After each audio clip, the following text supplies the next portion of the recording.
Hi everybody, it's me, Ned. It's very cold out. I just went running. It's like 5 degrees.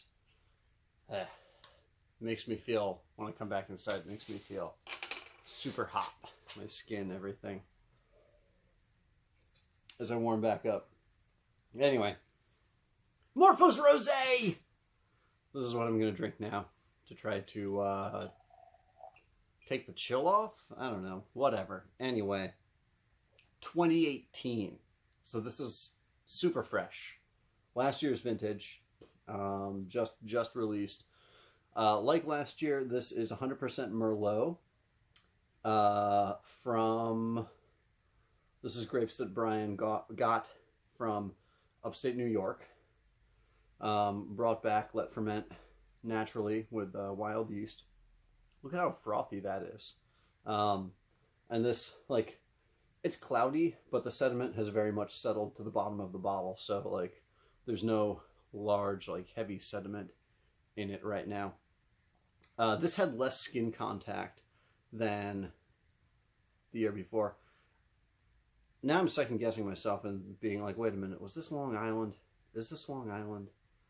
But I just feel that whole tingly, I'm not outside in 5-degree weather and oncoming exposed wind anymore. I want to say this is Long Island, and that's why. So Long Island had a very cool season. Okay, Long Island fruit, very cool season in 2018. So the grapes were a little bit less ripe, and this time around it had less skin contact.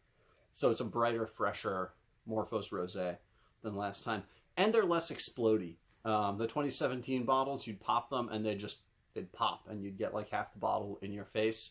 They don't do that this time. They just open, nice, friendly, easygoing. Just pop the little crown cap here off, and you're good to go. Strawberry rhubarb. Real nice. Yep, makes me think of late autumn. Strawberry rhubarb pie. Like warm autumn, you know, unusual, like that one, like, week that you get in, like, late October, early November, where you're like, oh man, it's warm and sunny and stuff, and you're eating, like, late summer, like, baked goods.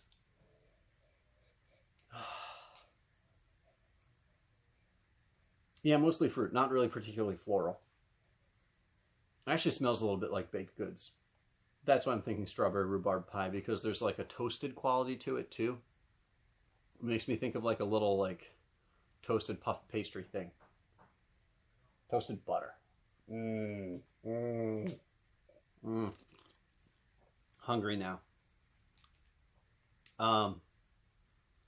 Yeah. More raspberry on the palate. And the fruit actually gets like a little darker and redder on the back of the palate.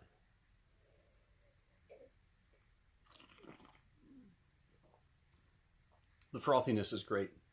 Like you can see, there's a lot of bubbles. They're persistent, but they're very, very fine. So it's just very, like, smooth, very prickly in your mouth.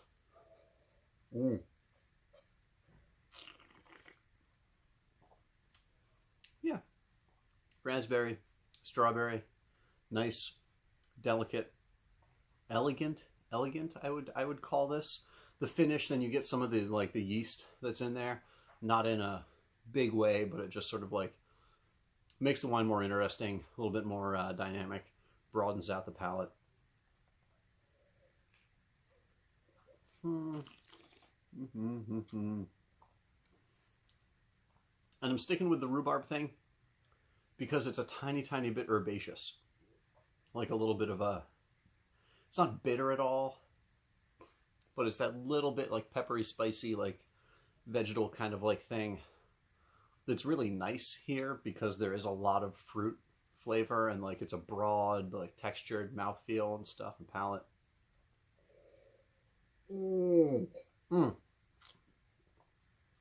This is really so good. I mean, like the regular Morphos, this is definitely the best vintage yet. In my very humble opinion, this is the best vintage yet. Also, I just love that this hot pink matches the hot pink spray paint that I still have on my glasses and the hot pink on my shoes from spray painting the race course, and my vest, and my hat, and just all the other goddamn hot pink things that I have around here, because that's how I roll. I should have my hot pink Crow Athletics sweatshirt on.